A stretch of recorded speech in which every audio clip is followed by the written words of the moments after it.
मैं कहती हूँ सामने आओ। कौन है? सामने आओ। मैं कहती हूँ सामने आओ।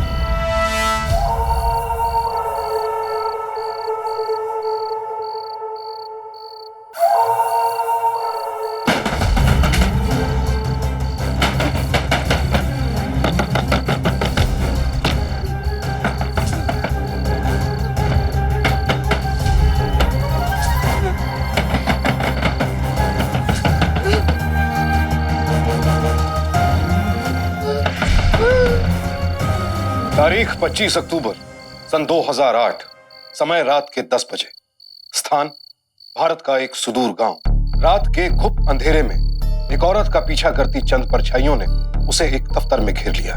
कौन थी ये औरत और कौन थे ये लोग जो उसका पीछा कर रहे थे, और इस वक्त किससे संपर्क करने की कोशिश कर रही थी ये औरत? आखिर क्या था राज इस खौफनाक रात का?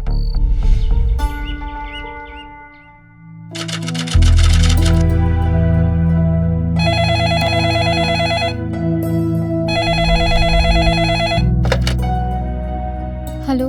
कितनी देर से तुम्हें फोन मिला रहा हूँ मेघा, फोन बंद था क्या तुम्हारा? हाँ, बैटरी डाउन है, रात भर में चार्ज भी नहीं लगाई। टीवी ऑन करो जल्दी मेघा। क्या है अमित, क्यों सुबह सुबह परेशान कर रहे हो? अरे मेघा बहस मत करो, टीवी ऑन करो। अब क्या नया हंगामा हो गया? एक्सप्रेस न्यूज चैनल लगाओ मेघा, फटाफट।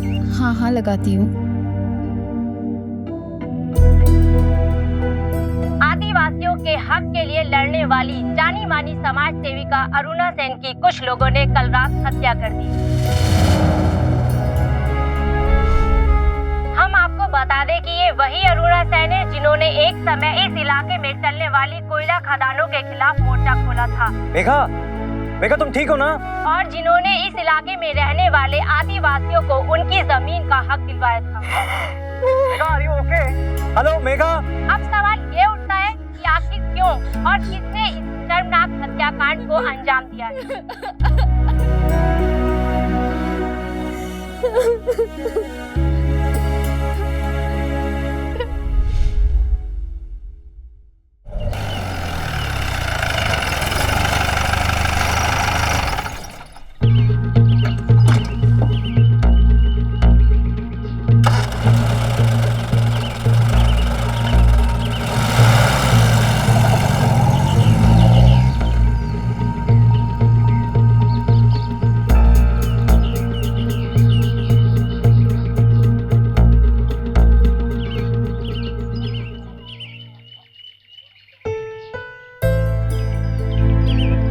रमन, दीदी मैं आप ही की राह देख रहा था। कैसे हो रमन? माँ के बिना हम सब लोग कैसे हो सकते हैं? गाँव के हर किसी को तो यही लग रहा है कि उन्होंने अपना सगा खो दिया है कोई।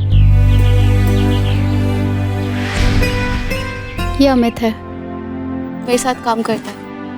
नमस्ते। ये रमन है, नमस्ते। यहाँ के मुखिया के सबसे बड़े बेटे। रमन, माँ कहाँ है? पुलिस ने कल शव पोस्टमार्टम के लिए शहर भेजा था। अभी 1 घंटे पहले ही शव वापस लाया है। मुझे उनके पास ले चलो।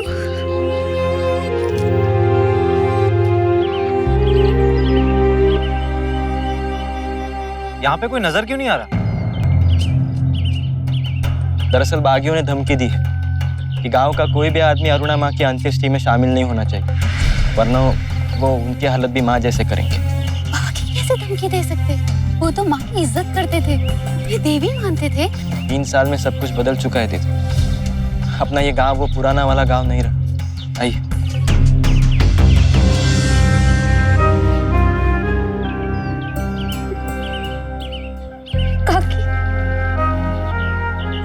ये क्या हो गया मेरे? हम सब पे कैसे विपदा आ पड़ी।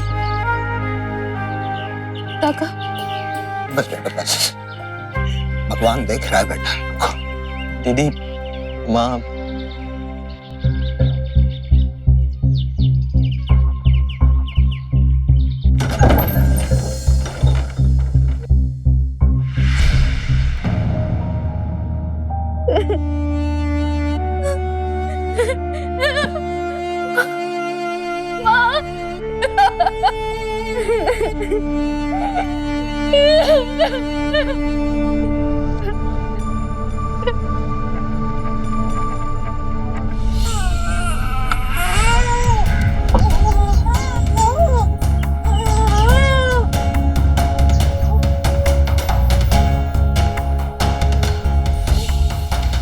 क्यों रो रही है मेरी मेघा? क्या हो गया? रोना बंद करो। बुरा सपना आया मेघा? कोई बात नहीं, अब मैं आ गई हूँ ना, अब तुम्हें किसी चीज से भी डरने की कोई जरूरत नहीं। माँ, दिल्ली के मास कम्युनिकेशन कॉलेज में जर्नलिज्म का कोर्स है। मैं वही हॉस्टल में रहूंगी और पत्रकार बनकर ही लौटूंगी। आज से तू आजाद है, अपना निर्णय खुद लेने के लिए, अपनी गलतियां करने के लिए और अपनी जिंदगी अपने तरीके से जीने के लिए। जिंदगी ऐसे जीना बेटा कि हमेशा खुद से नजर मिला सके, और चाहे जो हो जाए खुद को कभी अकेला मत महसूस करना। बस बस।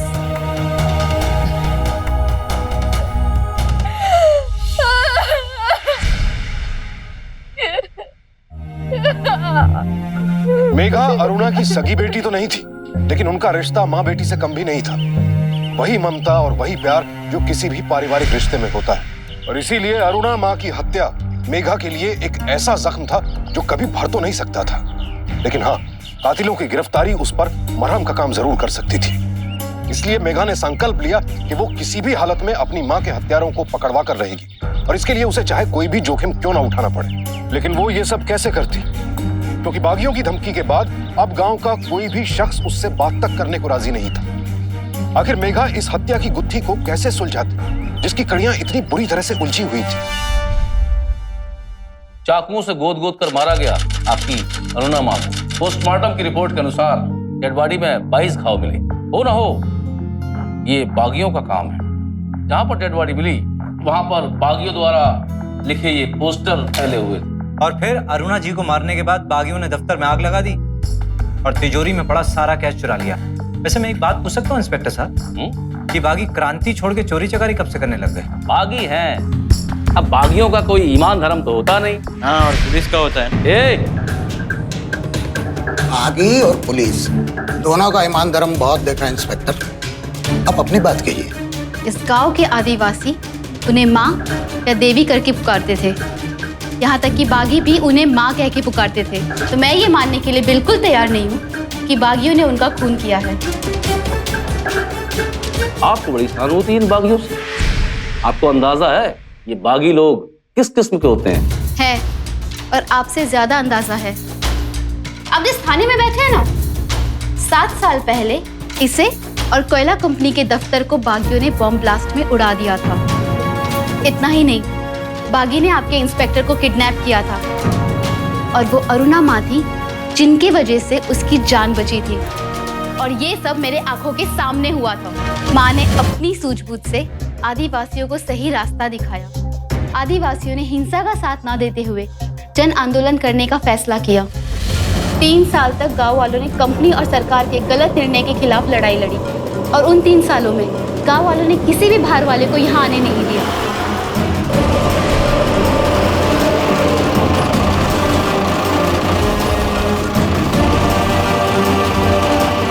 उस दिन के बाद आदिवासी उन्हें अरुणा जी या अरुणा दीदी नहीं, अरुणा माँ के नाम से बुलाने लगे। यहाँ तक कि बागी भी उन्हें अरुणा माँ ही बुलाते थे। 3 साल की लड़ाई और सुप्रीम कोर्ट के ऑर्डर के बाद कोयला कंपनी ने माँ की सारी शर्तें मानी और आदिवासियों के साथ अनुबंध किया। तब कहीं जाके यहाँ कोयला खदान खुली। बागियों की दुश्मनी कंपनी से थी, माँ से नहीं। बागी माँ के दुश्मन नहीं थे। तहकीकात करना हमारा काम है मैडम जी। खून किसने किया नहीं किया ये आपसे बेहतर हम जानते हैं। मैं एक जर्नलिस्ट हूँ, न्यूज चैनल के लिए काम करती हूँ। जहाँ पुलिस और सरकार चूकते हैं वहाँ सच्चाई का पता लगाना मीडिया का फर्ज बनता है। आप बस इतना जान लें, जब तक मैं उनके हथियारों का पता नहीं लगा लेती और उन्हें उनके किए की सजा नहीं दिला देती, तब तक मैं इस गांव से कहीं नहीं जाने वाली।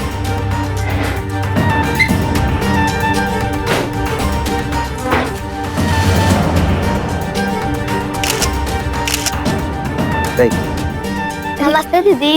नमस्ते।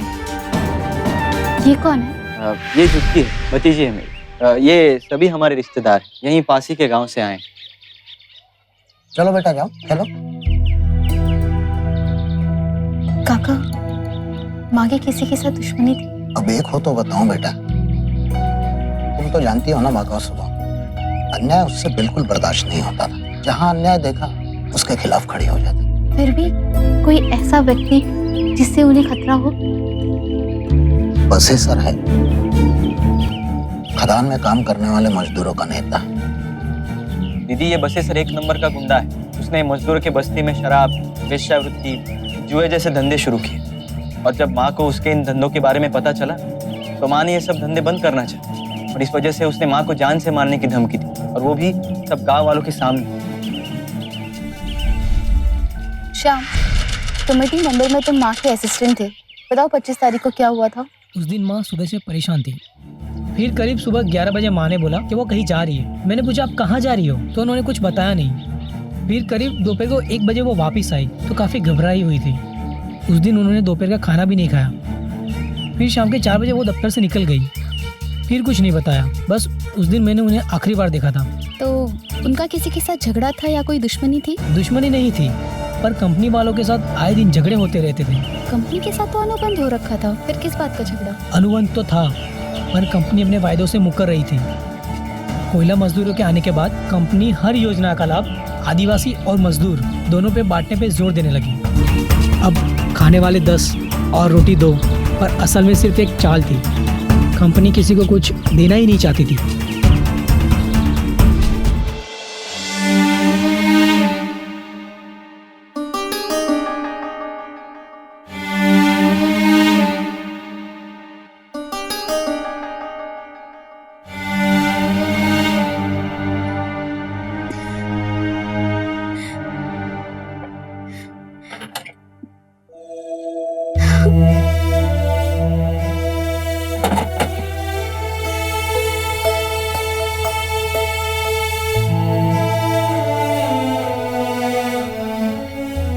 जो भी सामान देख रहे हो ना, बस इतना ही सामान मेरी माँ के पास है। उनके जीवन भर की पूंजी। कभी इन्होंने अपने लिए कुछ भी नहीं किया। मैं इनको कितनी बार बोलती रही, आप दिल्ली आ जाइए या अपने स्कूल ही चले जाइए, मगर नहीं।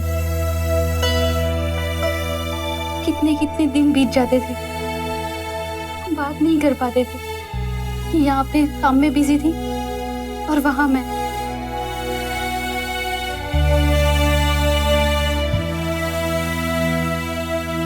जब आखिरी बार मेरी इनसे बात हुई थी ना, तो उस वक्त उन्होंने सिर्फ यही कहा था, तू चिंता मत कर, मैं यहाँ पर ठीक हूँ। उन्होंने मुझे एक बार भी महसूस नहीं होने दिया कि वो यहाँ पे इतनी परेशानियों में घिरी हुई थी। मुझे गुस्सा आता है खुद पर, क्यों मैं यहाँ पे पहले नहीं आई? क्यों मैं अपनी जिंदगी में जूझ रही थी वहां पर? चिढ़ आती है मुझे।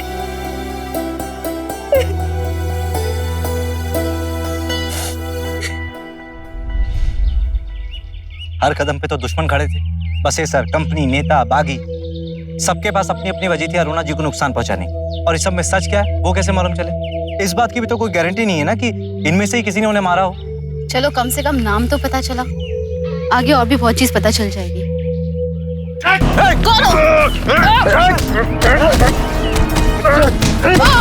छोड़ो, कौन है तुम लोग? कौन है तुम लोग? छोड़ो। कहाँ ले जा रहे हो? छोड़ो। कौन है तुम लोग?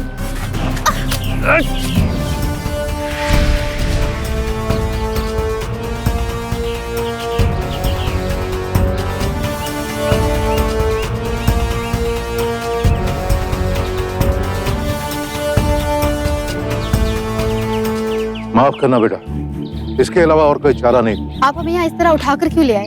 तो क्या करता, गांव में शहर में चारों तरफ पुलिस ने ढिंडोरा पीट रखा कि माँ का खून हमने किया है। अरे जो सोचना भी हमारे लिए पाप है, वो दोष हम पे थोपा जाता। तो आप लोग ये कहना चाहते हैं कि आप लोगों ने माँ को नहीं मारा? हम बागी है बेटा, हम पे इल्जाम लगाना बहुत आसान है। किसी की बकरी चोरी हो जाए, कहीं नरसंहार हो जाए, पुलिस सारा इल्जाम हम पे लगा देती।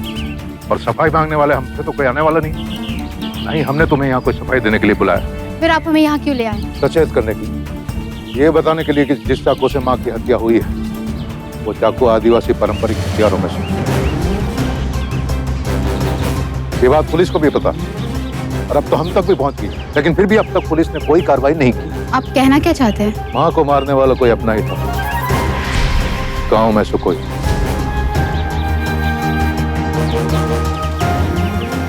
एक मिनट बेटा,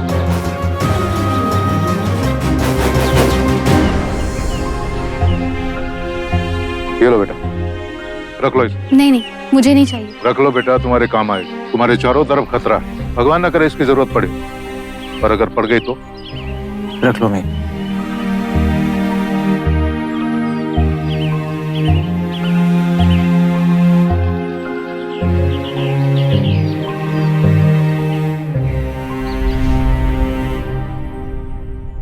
गांव में कौन हो सकता है? आदिवासी या कोयला मजदूर? आदिवासी उन्हें क्यों मारेंगे?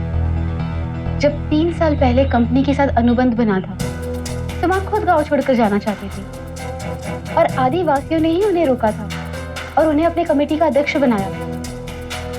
वो तो उन्हें देवी की तरफ पूछते थे। और एक कोयला मजदूर कहीं बागी में भटका तो नहीं रहे? नहीं, मुझे सरदार की आंखों में सच्चाई नजर आती है। दिल नहीं मानता कि वो ऐसे करेंगे। तो फिर तुम ही बताओ कि हमारा अगला कदम क्या होना चाहिए?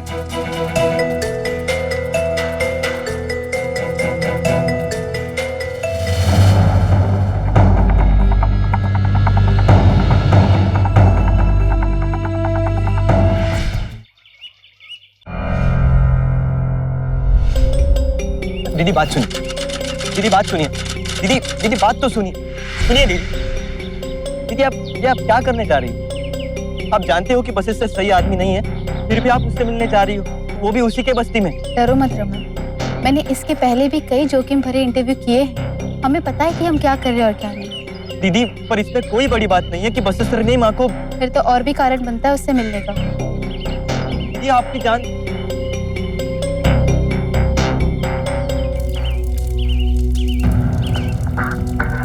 हमें प्रोफेसर रांची से मिलना है। आप ही ने फोन किया था? जी। चलिए।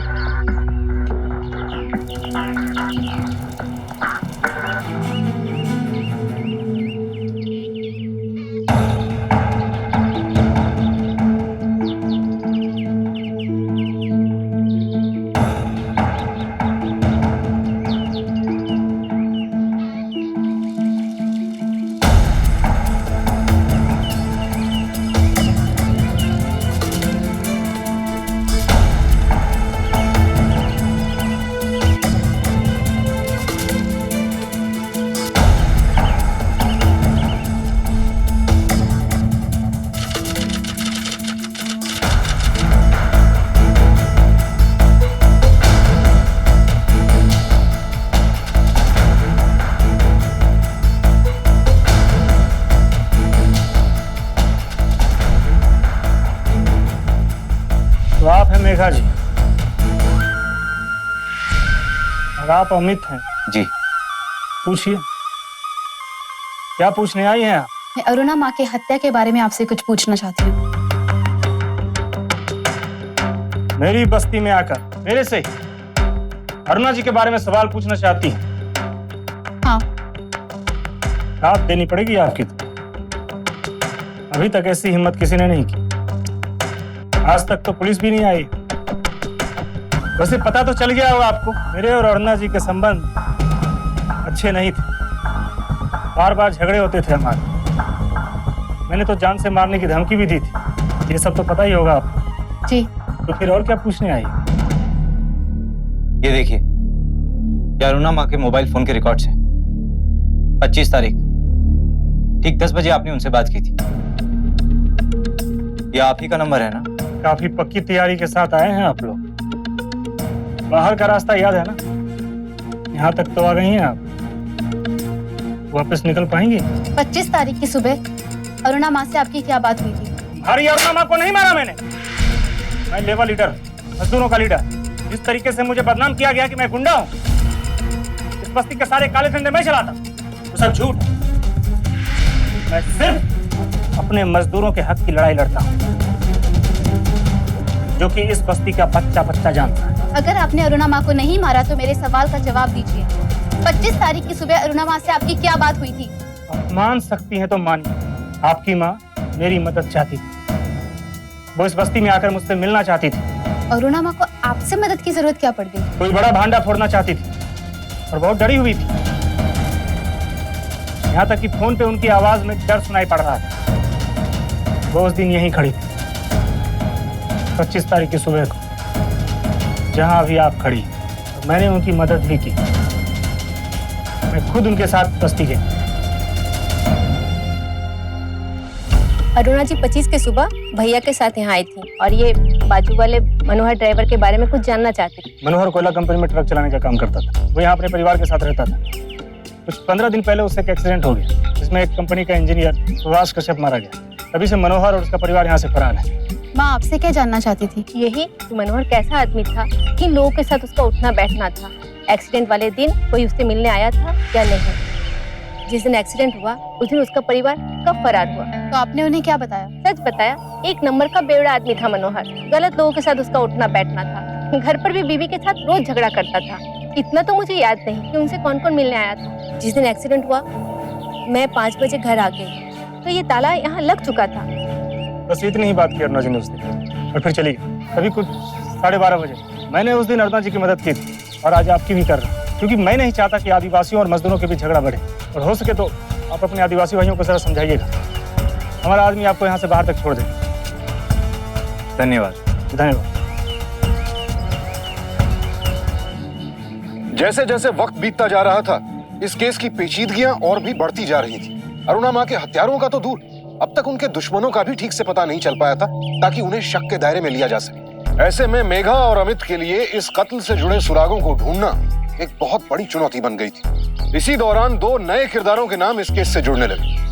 पहले थे इंजीनियर सुभाष कश्यप, जिनकी अरुणा माँ की हत्या से ठीक 10 दिन पहले एक ट्रक एक्सीडेंट में मौत हो गई, और दूसरा था ड्राइवर मनोहर, जिसका ताल्लुक उस एक्सीडेंट से। तो क्या इंजीनियर सुभाष कश्यप और अरुणा माँ की मौतों के तार आपस में जुड़े हुए थे? क्या बसेसरनाथ सच बोल रहा था कि अरुणा माँ कोई बड़ा भांडा फोड़ने वाली? क्या था ये बड़ा खुलासा? और इस खुलासे के राजदारों में क्या इंजीनियर सुभाष कश्यप का नाम भी शामिल था?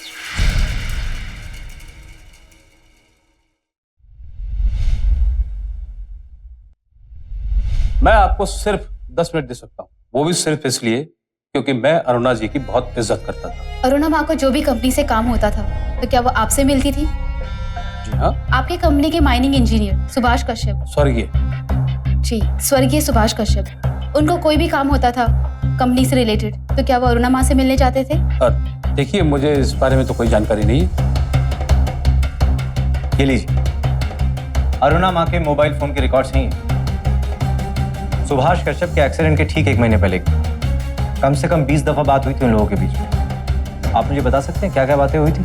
मुझे नहीं पता कि वो किस बारे में बात करते थे। क्या आप ये कहना चाहते हैं कि आपकी कंपनी के इंजीनियर आपसे मीटिंग के डिटेल्स डिस्कस नहीं करते थे, या फिर आपको पता ही नहीं है कि आपके नीचे काम करने वाले लोग किससे मिल रहे, कहाँ जा रहे और कंपनी में क्या हो रहा है, इसके बारे में आपको नॉलेज ही नहीं है? देखिए, ऐसा कुछ नहीं है। मेरा काम है खदान चलाना और मुझे अपना काम अच्छी तरह से पता है। इसके बावजूद भी आपकी खदान घाटे में चल रही है। इस पर आपने जो आदिवासियों के साथ अनुबंध किया था और जो शर्तें थी वो तो आपने लागू ही नहीं की अभी तक। और फिर मजदूरों के नेता बसेसर को आपने प्रबंधक कमेटी में शामिल कर दिया ताकि अरुणा माँ और कमजोर हो जाए। आखिर ये सब चल क्या रहा है आपकी कंपनी में? पिछले 1 महीने में 2 लोगों की जान जा चुकी है, जिनमें से एक मेरी माँ थी। कहना क्या चाहती हैं आप? चाहती क्या है आप कहना? मैं एक पढ़ा लिखा आदमी हूँ, 3 डिग्रियां हैं मेरे पास, और अगर आपको मुझ पर इल्जाम लगाना है तो पुलिस में जाइए। और अभी के लिए मैं चाहूंगा कि आप मेरे ऑफिस से निकल जाएं। आप जो छुपाना चाहते हैं ना, वो ज्यादा दिन तक छुप नहीं पाएगा। सच सबके सामने आकर ही रहेगा।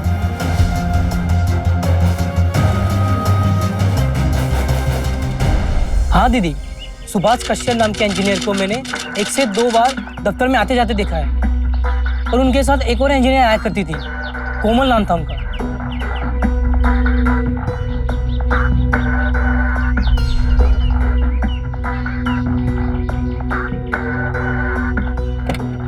कोमल,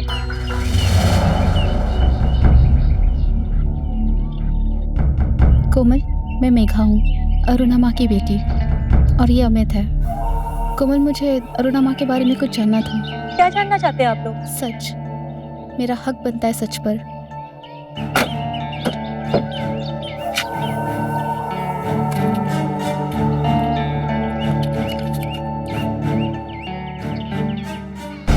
ये सुभाष है। कंपनी पिकनिक पे मैंने ये फोटो ली थी। सुभाष मेरे ही साथ था जब वो अरुणा जी से मिलने गया था। सुभाष बहुत ही काबिल इंजीनियर था, बेहद ईमानदार।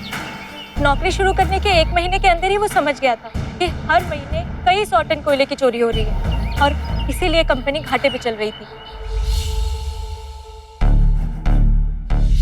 ये देखिए अरुणा जी, कंपनी ने जो आपके साथ अनुबंध किया था उसके अंतर्गत खदान से कोयला रेलवे यार्ड तक पहुंचाने का काम प्रबंधक कमेटी को दिया गया है। अब आपकी प्रबंधक कमेटी के हर रोज कई ट्रक खदान से कोयला लेकर तो जाते हैं, लेकिन वो कोयला रेलवे यार्ड तक नहीं पहुंचता। इससे हर रोज कंपनी को लाखों का नुकसान हो रहा है अरुणा जी, लाखों का। माफ कीजिएगा अरुणा जी, या तो आप खुद इस भ्रष्टाचार में शामिल हैं या फिर आपकी कंपनी पे बैठे हुए लोग कोल माफिया से मिले हुए। फिर क्या हुआ? अरुणा जी अंदर ही अंदर छानबीन कर रही थी और वो सुभाष को सच बताने ही वाली थी, लेकिन उससे पहले सुभाष का एक्सीडेंट हो गया। और फिर सुभाष के एक्सीडेंट के 1 हफ्ते बाद ही अरुणा जी भी। वैसे भी कंपनी के कर्मचारियों को बागियों से काफी टाइम से धमकी मिल रही है, और जब मुझे अरुणा जी के बारे में पता चला और ये खबर फैली कि इसमें बागियों का हाथ है, तो मैंने इस्तीफा देना ही सही समझा। कोमल, एक आखिरी सवाल, क्या सुभाष ने ये बात जीएम को कही थी? हाँ, पर जीएम की इस पे क्या प्रतिक्रिया थी ये मुझे नहीं पता। शुक्रिया। हमारे देश में नेचुरल रिसोर्सेज यानी प्राकृतिक संसाधनों की चोरी काफी बड़े स्तर पर और संगठित तरीके से होती है, और इसमें भी सबसे ज्यादा मुनाफे का धंधा है काले हीरे यानी कोयले का काला कारोबार। जिन प्रदेशों और क्षेत्रों में कोयले की खानों से कोयला निकालने का काम होता है, वहां कोयला माफिया अपना वर्चस्व कायम रखने के संघर्ष में लगे रहते हैं, और इस वर्चस्व की खातिर ये किसी भी हद तक जाने से नहीं चूकते। जाहिर है ये सब कुछ कोयले के कारोबार से होने वाली काली कमाई के लिए होता है। हमारे देश में कोयला माफिया हर साल हजारों टन कोयला चोरी करते हैं, और दुर्भाग्यवश इसके तार ऊपर से लेकर नीचे तक जुड़े हैं। तो क्या अरुणा माँ इसी माफिया की सच्चाई को उजागर करना चाहती थी, जिसकी कीमत उन्हें अपनी जान देकर चुकानी पड़ी? कहीं कुछ छूट रहा है, कहीं कुछ है जो हमें समझ नहीं आ रहा। पता नहीं क्यों मुझे ऐसे लग रहा है कि सच्चाई हमारे आंखों के सामने है और हमें दिखाई नहीं दे रही। मैं हैरान हूं कि माँ के कातिल कौन लोग हो सकते हैं। बागियों से मिलने पर लगा कि ये लोग अरुणा माँ के कातिल नहीं हो सकते। कामगारों के नेता बसेसर से मिलने पर वो भी निर्दोष लग रहा था। कोयला खदान के जीएम से मिलने पर भी निराशा ही हाथ लगी। तो आखिर माँ के कातिल कौन लोग हो सकते हैं? अमित, तुमने सुभाष कश्यप के एक्सीडेंट के बारे में पुलिस से बात की थी? हाँ की थी ना। तुमने उनसे पूछा था कि कितने बजे एक्सीडेंट हुआ था? 5:30 बजे। 5:30 बजे उसका एक्सीडेंट हुआ था, और 5 बजने से पहले मनोहर का परिवार फरार हो चुका था। इसका मतलब उसका एक्सीडेंट नहीं हुआ था, सुभाष कश्यप की हत्या हुई थी। क्या बोल रही हो? हत्या? हाँ, और इस बात का शक माँ को हुआ होगा और उन्होंने बस्ती में जाने का जोखिम उठाया होगा, और जैसे वो बस्ती में पहुंची होंगी उनका शक सच हुआ होगा, और उसी रात उन लोगों ने माँ को भी मार डाला। दीदी जल्दी चलिए। वो पुलिस वालों ने मजदूरों के बस्ती से 2 लोगों को उठाया और उनका कहना है कि उन्हीं ने माँ की हत्या की। अब चलिए।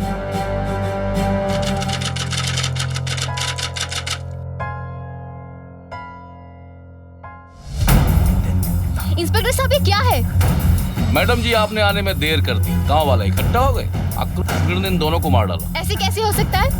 पुलिस कस्टडी में 2 लोगों की जान कैसे कोई ले सकता है? मैडम जी, अरुणा जी सिर्फ आपकी मां नहीं थी, बल्कि पूरे गांव की मां थी। गांव वालों को जब ये पता लगा कि हत्यारे पकड़े गए हैं, वो यहाँ इकट्ठे हो गए और हम कुछ नहीं कर पाए। आप कुछ नहीं कर पाए या आप कुछ करना नहीं चाहते थे? 2 लोगों की जान चली गई और हो गया एक बड़ा केस सॉल्व। क्या कह रही हैं आप?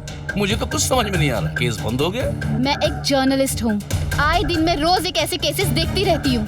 ये एक अच्छा तरीका है, किसी बेकसूर को गुनहगार ठहरा कर मार डालो और कह दो हो गया केस खत्म। पर दीदी ये लोग ऐसा क्यों करेंगे? हाँ मेघा, समझने की कोशिश करो, क्या पता है ये लोग सही कर। मैं अपनी माँ की ताकत अच्छी तरह से जानती हूँ।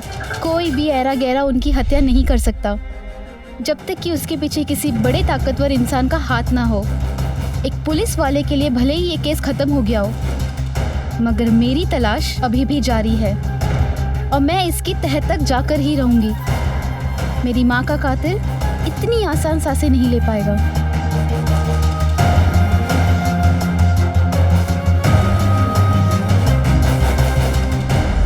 अमित जी, उस दिन बसेसर कहाँ था? आपने आपकी डायरी में लिख लिया था। अरे हाँ, एक सेकेंड।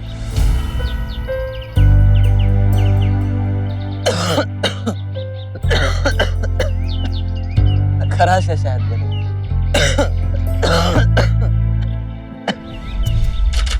मेघा, हमें दिल्ली वापस जाना ही होगा। यहाँ तुम्हारी जान को खतरा है। नहीं, मैं यहाँ से कहीं नहीं जाने वाली। जब तक कि मैं माँ के कातिलों का पता नहीं लगा लेती, मैं यहाँ से कहीं नहीं जाऊंगी। बेटा, वो जो 2 हत्यारे लड़के हैं जो थाने में मारे गए, कोयला मजदूर थे।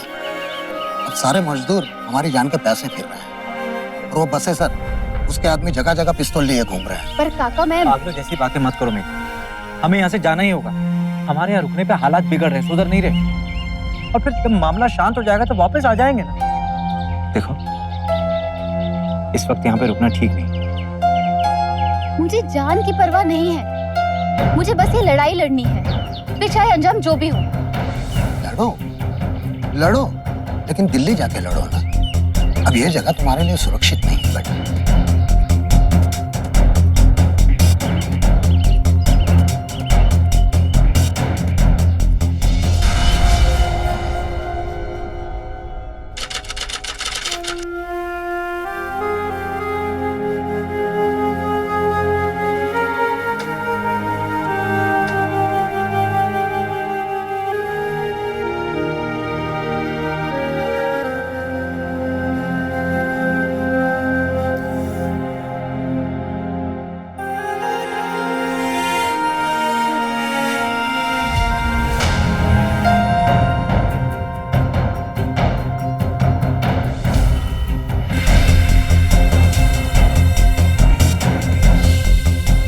नमस्ते दीदी।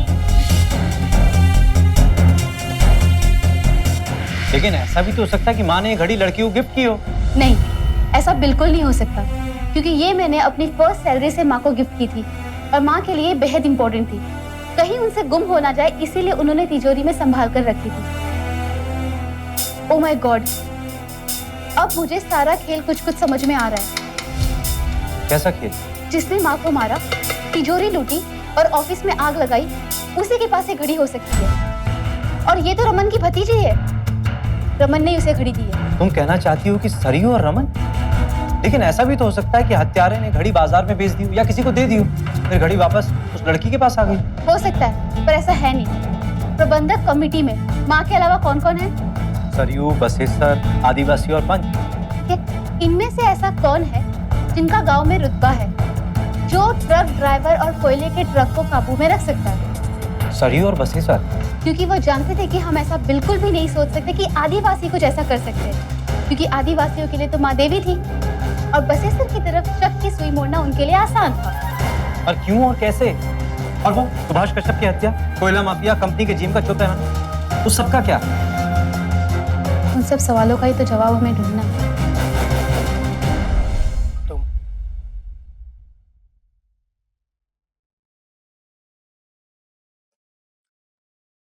इस रिपोर्ट से जो आप परिणाम निकाल रही हैं, इन्हें आप साबित कैसे करेंगे? मनोहर, उस ड्राइवर का पकड़े जाना हमारे लिए बहुत जरूरी है। एक वही है जो हमें सब सच सच बता सकता है। रमन और सरयू के फोन रिकॉर्ड से हम उसका पुराना नंबर निकाल सकते हैं, और अगर उसने अपना प्रोवाइडर चेंज किया होगा तो रमन और सरयू के आउट स्टेशन कॉल से हमें कोई ना कोई सुराग तो जरूर मिल जाएगा। शायद वो उन दोनों के संपर्क में हो। बस एक कॉल अगर उसका मिल जाए ना, तो हमें मनोहर को ढूंढने में कोई मुश्किल नहीं होगी। ठीक है, मैं कोर्ट से रमन और सरयू के फोन रिकॉर्ड्स निकलवाने की परमिशन लेता हूं। Thank you. मनोहर, कौन है? तू मनोहर है? कौन जानना चाहता है? तेरा बाप। इंजीनियर सुभाष का सबको क्यों मारा? बता। तो साहब, रमन और सरयू ने मुझे 5 लाख रुपए दिए थे साहब। अब बोला था एक्सीडेंट के बाद गांव से अपने परिवार को लेकर भाग जाओ साहब। और ये भी बोला था साहब, गांव की पुलिस इस केस को एक्सीडेंट समझेगी साहब। इसका मतलब स्थानीय पुलिस भी बाप बेटे से मिली हुई। अरे लेकिन हुआ क्या है? मेरी बात तो अरे सब पता लग जाएगा। थाने चल। कहाँ ले जा रहे हैं? अरे छोड़ दीजिए। चलो ले चलो इसे। चलो चलो चलो। अरे चले चलो। हाँ देख लेंगे। क्यों किया आपने ये सब? क्यों किया ऐसा? बोलो, क्यों किया?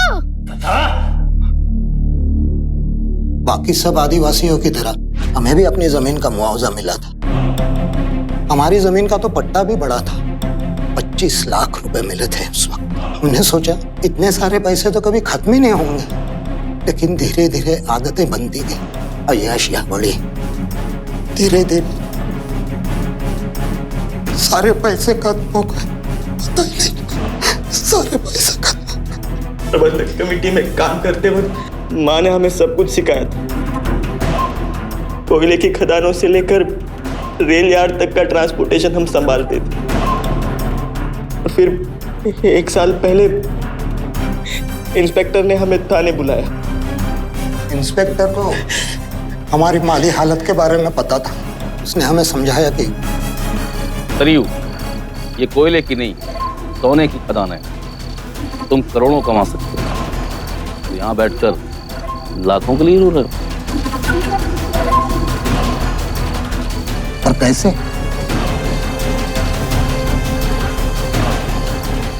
ये जो ट्रक तुम संभालते हो ना, यही ट्रक तुम्हें बैठे बैठे करोड़पति बना सकते हो। जीएम साहब के बाकी राज्यों के कोयला माफिया से संपर्क है। उन्हें अच्छी तरह मालूम है सरकारी दफ्तर में कौन से विभाग में किसे क्या खिलाना है, कोयला कहाँ पहुंचाना है, कहाँ बेचना है। उन्होंने कहा बाकी सब मैं संभाल लूंगा, हमें तो सिर्फ अपने ट्रक देने थे। बसेसर के मजदूरों का नेता होने से हमें फायदा ही हुआ। जेम साहब ने आदिवासियों को मजदूरों से लड़ने का एक भी मौका नहीं छोड़ा। माँ भी इस सब में उलझी रही। उसे हम पर पूरा भरोसा था। हम अपना पैसा कमाने लगे। पहली बार परेशानी 1.5 महीने पहले आई, जब वो इंजीनियर सुभाष का शव काम करने आया। उसे पता चल गया कि कोयला चोरी हो रहा है। उसने माँ और जीएम से शिकायत कर दी। जीएम साहब ने उसे खरीदने की कोशिश की, लेकिन वो बिकाऊ नहीं था। माँ को पता चल गया था चोरी हम कर रहे थे। मनोहर के द्वारा हमने इंजीनियर को तो रास्ते से हटा दिया, और अब माँ को हम पर शक आ गया। इसीलिए हमने माँ को मुझे माफ ही कर दो माँ।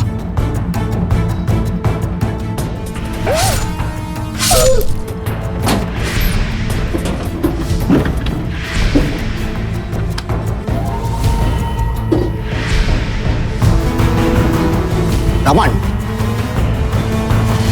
लेकिन वो जो 2 लोग मारे गए वो कौन थे? वो सब इंस्पेक्टर ने करवाया था। मेघा दीदी को और आपको इन सब से दूर रखने के लिए। आप पर हमला भी पुलिस वालों ने करवाया था। बेशर्म, मौत ही वो। माँ से बढ़कर उसने तुझे प्यार किया। तूने अपने हाथों से उसे मार दिया। अरे जानवर से बदतर है तू। क्यों किया तूने ऐसा? बोल क्यों किया?